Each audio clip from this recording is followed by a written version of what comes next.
네, 반갑습니다.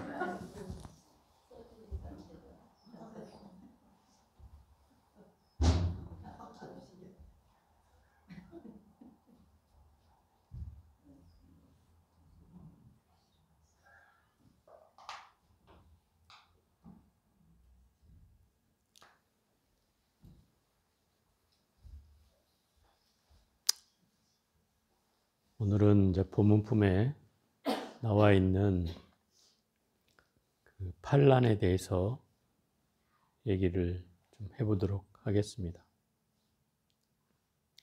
우리가 이제 뭐 삼재 판란이라는 얘기는 많이 들어봤잖아요. 이 8가지의 어려움이 이 본문품에 등장하는데 그 8가지 어려움을 관세음보살의 이름을 부르고 그 관세음보살의 이름을 부르면 관세음보살이 그 음성을 듣고서 다 해탈케 해준다라고 하는 내용이 바로 그 8가지 내용을 해결해 준다는 거예요. 그래서 이 내용들이 대체적으로는 경전마다 이제 조금씩 다르게는 되어 있지만 이제 가장 똑같은 내용은 삼재에 관한 부분이죠. 삼재는 제일 큰 게 화재, 그 다음에 두 번째가 수재, 세 번째가 풍재라고 해서 이 세 가지를 삼재라고 해요. 삼재판란이라는 것은 이 세 가지를 포함해서 나머지 5가지의 어려움이 있다 이 말이에요. 그럼 삼재판란이면 11가지의 어려움이 있다는 뜻이 아니라 삼재판란 안에 이미 삼재가 포함되어 있는 거죠. 그럼 5가지 어려움만 여기에 이제 포함되는 거예요. 그래서 이 보문품에는 이 삼재 외에 그 도적을 만났을 때, 그 다음에 뭐 감옥에 들어갔을 때, 또 악귀를 만났을 때, 또 상해를 입었을 때, 또 여기다 하나 더 붙인다면 뭐 왕으로부터 형벌을 받게 되었을 때, 이렇게 하면 이제 8개가 되는 거예요. 물론 이 외에도 또 있어요. 예를 들어서 뭐 그 앞에 부분에는 안 나오지만 뒷부분 개송에 가면 뭐 주문과 독약으로 위협에 처해 있더라도, 또 뭐 뱀이나 뭐 독충들에게 위협을 받더라도, 또 뭐 사나운 이빨을 드러내고 뭐 해를 입더라도, 이런 이제 대목들이 나오잖아요. 그럼 옛날에 가장 어려운 그 괴로움이 무엇일까를 생각해 보면 길을 가다가 이제 만나는 어려움이 컸어요. 그래서 산을 넘다가 강도를 만나가지고 돈을 뺏긴다든지, 가지고 있던 물건들을 털린다든지, 또는 뭐 짐승, 예를 들어 호랑이나 뭐 이런 그 사람을 위협하는 그런 짐승을 만난다든지, 이런 게 이제 제일 큰 어려움이라고 할 수 있잖아요. 그럼 요즘에는 이런 경우는 드물잖아요. 강도를 만나는 일도 드물고, 또 도적을 만나는 일도 드물고, 또 뭐 이런 험난한 짐승들을, 또 험한 짐승을 만나는 일도 사실 드문 일이잖아요. 요즘에는 이 판란이 뭘까 이렇게 생각해 보면, 이 삼재라는 것은 따져보면 근본적으로는 어디에서 오냐면, 화재는 어디서 일어나요? 이게 땅에서 일어나는 거예요. 그래서 이게 육상에서 일어나는 재해예요. 땅 위에서 일어난 재해 중에 제일 큰 재해가 바로 화재라는 거예요. 또 수재는 어디서 일어나요? 물이나 이제 이런 바다, 강 이런 데서 일어나는 거잖아요. 그러면 요즘으로 친다고 하면 뭐 홍수가 나거나, 또는 홍수가 아니라도 인위적으로 뭐 배를 타고 가거나, 그죠? 뭔가 그런 데서 사고가 나는 거. 옛날에 그 뭐죠? 페리오? 그 진도 뭐 세월호, 세월호. 그 세월호 사고처럼 이제 바다에서 사고가 나는 경우, 이걸 수재죠. 그리고 풍재라고 해서, 이건 이제 바람에 의한 사고인데, 저는 이것을 요즘에는, 옛날에는 이걸 이제 태풍에 의한 뭐 이런 재난이라고 얘기했는데, 물론 그것도 요즘도 일어나니까 그것도 포함되지만, 더 넓은 의미로 보면 공중에서 일어나는 사고다.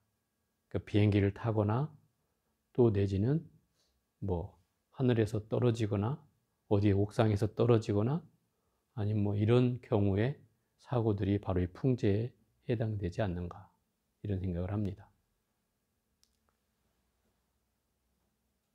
그래서 우리가 알 수 없는 것들이 있잖아요.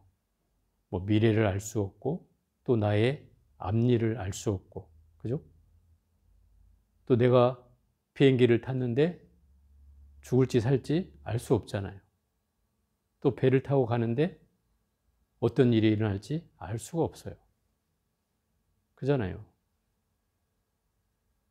또 예를 들어서 뭐 작년의 일인가요, 그게? 저 이태원에서 놀러 갔는데, 그냥 놀러 갔는데 죽었어. 그런 일이 생기잖아요.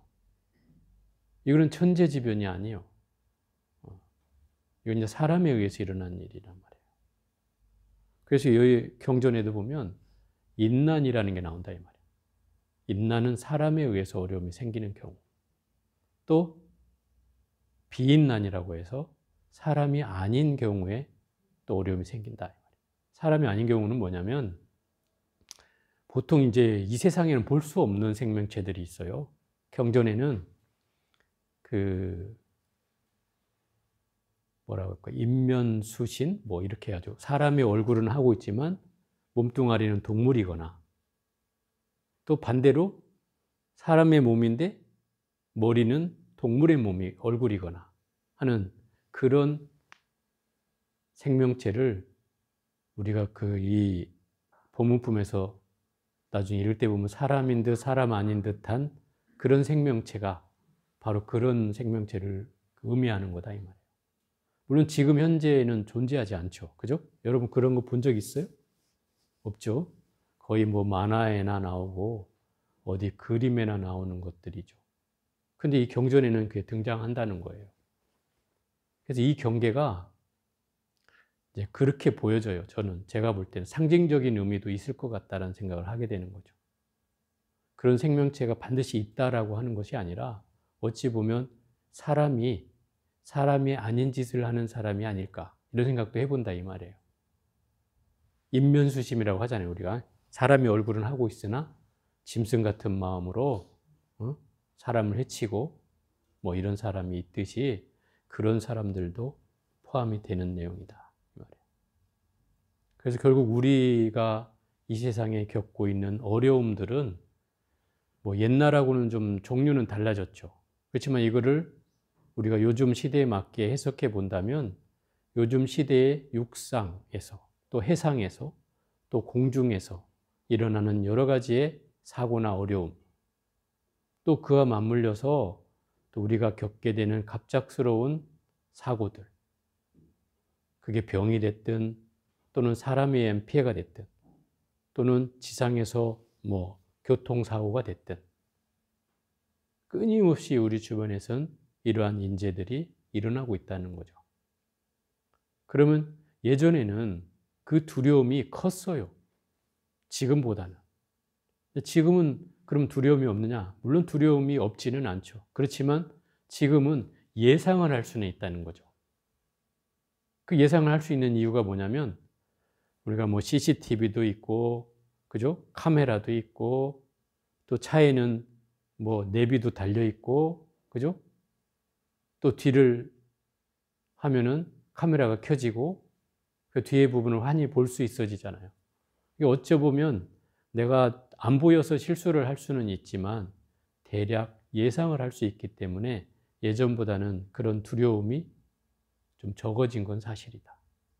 또 그리고 우리가 일상생활 속에서 옛날처럼 어디 나서는 일이 쉬운 일이 아니었지만 지금은 뭐 나서는 일이 뭐 차만 타면 가능한 일이고 비행기만 타면 되고 배만 타면 되는 일이어서 이런 경계를 쉽게 만나게 된다는 거죠. 그래서 더욱더 우리가 안심하는 마음들이 예전보다는 더 있기는 한 것 같습니다. 그렇지만 그렇다 하더라도 우리는 그 어려움을 갖고 있어요. 이 법문품에서는 그런 어려움을 만났을 때 관세음보살을 일심으로 불러라. 그러면 그 관세음보살이 그 이름을 듣고 다 벗어나게 해준다. 이것만 들으면 이제 많은 사람들이 그렇게 얘기하죠. 관세음보살님은 전지전능한 하나님인가? 다야 뭐 불에서 떨어지는 자, 불에 들어간 자는 타 죽지 않게 하고, 또 물에 떨어진 자는 얕은 물에 이르게 하고, 그죠? 또 폭풍을 만나서 표류하는 자는 또 그걸 벗어나게 해주고, 뭐 이런 것만 들어보면 강도를 만난 강도를 벗어나게 하고, 감옥에 들어간 감옥을 꺼내주고, 그죠? 심지어 공중에서 떨어져도 해가 머문 듯이 공중에 그대로 있게도 한다 이 말이에요. 그럼 이런 거 보면 관세음보살은 진짜 전지전능한 하나님인가? 이렇게 얘기할 수 있잖아요. 정말 그게 맞을까? 현실적으로 뭐 이런 생각을 할 수 있어요. 또 요즘 사람들한테 아마 얘기하면 말도 안 돼 이럴 거예요. 그러겠죠. 근데 우리가 한 가지 간과하면 안 되는 것은 여기에 조건이 붙어 있다는 거예요. 그냥 해준다는 게 아니라는 거예요. 일심으로 불러야 된다는 거죠. 그죠?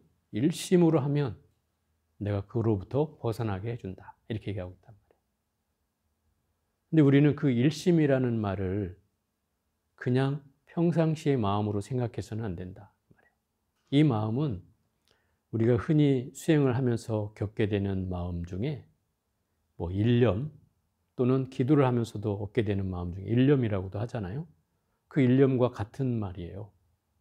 그 말은 어떤 생각도 일으키지 않고 또 어떤 번뇌도 없이 또 어떤 근심과 걱정도 없이 오로지 한결같은 마음으로 관세음보살을 부를 때를 일심이라고 한다. 그러면 한번 되물어 봅시다. 여러분들이 관세음보살을 아까도 불렀는데 그 관세음보살을 부를 때 아무 생각이 들어오지 않느냐 이 말이죠. 들어오죠?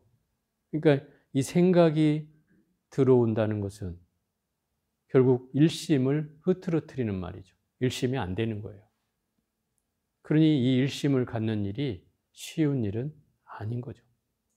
내가 올곧이 이 마음을 집중해야만이 가능한 일이다 이 말이에요.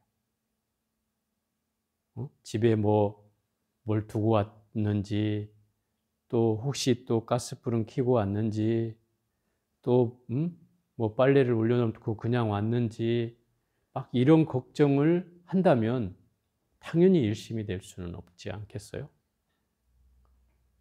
그런데 이 경전에서나 또는 부처님께서나 뭐 모든 성현들이 말씀하시는 것은 그야말로 그 상황에 또 그 현장에서 어떤 생각도 일으키지 않고 거기에 집중하는데 사실은 이 기도의 가치 또 그리고 여기서 말하는 일심 측명, 그죠?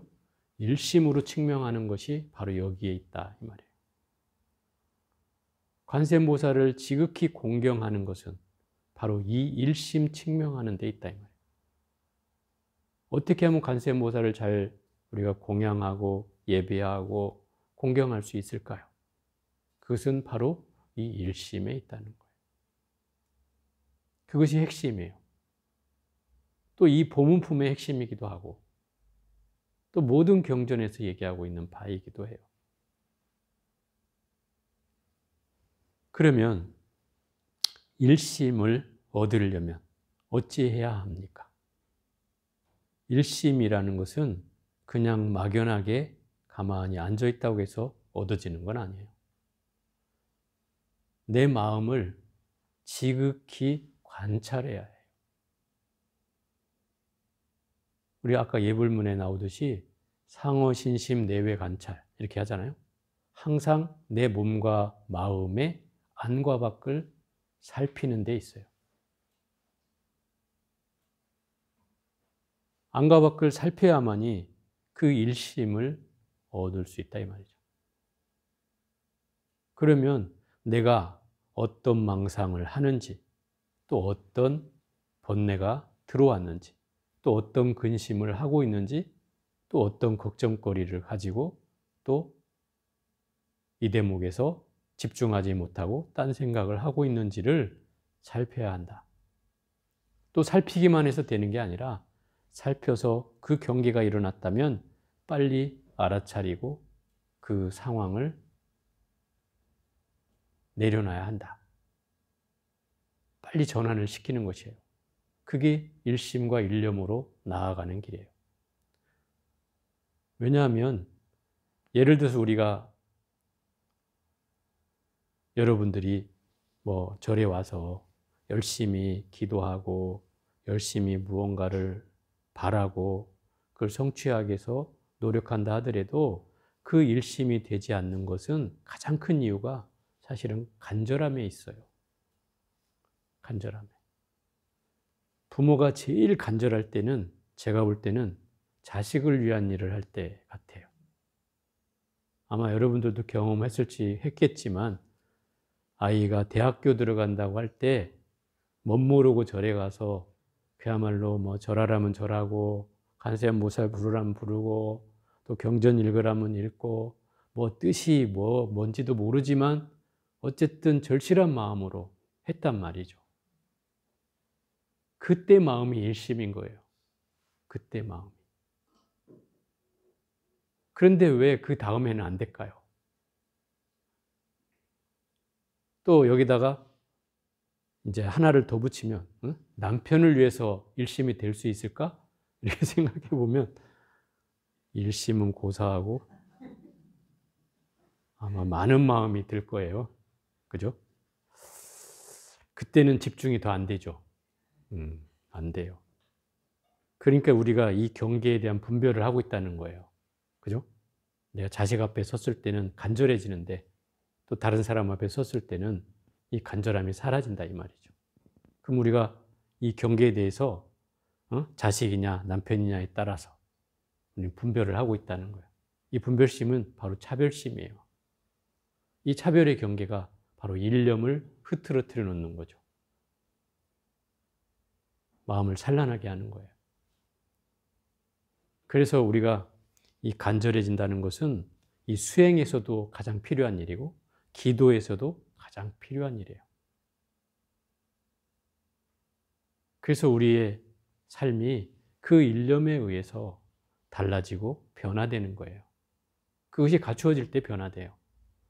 여러분들이 이 보문품이라는 경전이 저는 이제 읽으면 읽을수록 위대하다는 생각이 드는데 저도 처음에는 사실 보문품을 본 적도 없고 또 이 경전이 저는 이제 뭐 참선을 하고 살았으니까 뭐 해준다는 말들이 저한테는 그렇게 와닿지도 않았고 뭐 특별하게 생각되는 부분이 없었어요. 근데 자꾸 이 보문품을 이제 뭐 책을 만들어내고 또 이걸 번역하고 그러면서 열심히 또 읽어보고 하다 보니까 이제 알게 된 사실이 바로 이 일심 측명하는데 모든 가치가 있다는 거예요.